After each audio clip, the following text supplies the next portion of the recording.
Does your ex-husband come to your Thanksgiving? Mine does.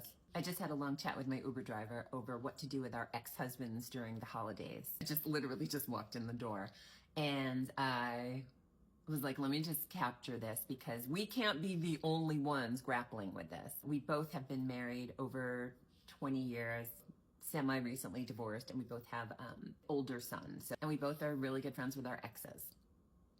So it's like, what do you do? What do you do in the holidays? So I told her what I do. I was like, he's coming to Thanksgiving. It's at my parents' house.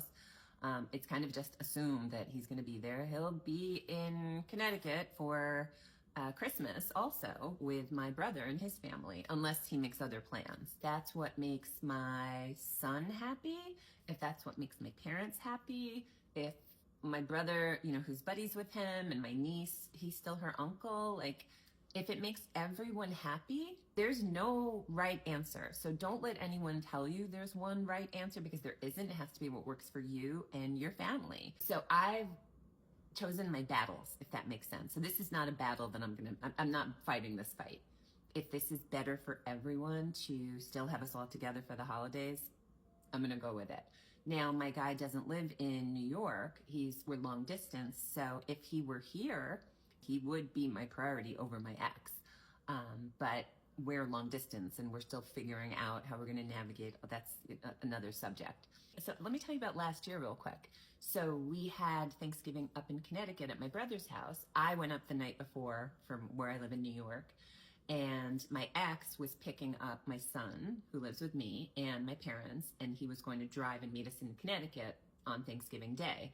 And he went to go pick my mom up with my son, and my mom had fallen. She slipped on the stairs, and she hit her bone right here on a coffee table. Went straight into it. It was really scary. She's fine, thank God. Took her to the emergency room with my brother. And my mom had my ex, who she's very close with and is like a second son to her, and my brother with her in a moment where she was very scared and very vulnerable. And I'm so glad he came to Thanksgiving last year. So this is a good reminder to myself. Families can look different ways. And this is what works for me. So if you're struggling with that right now, I felt like I felt like I needed to just say, you're not alone. You're not alone if you're trying to figure out your new family dynamic post-divorce.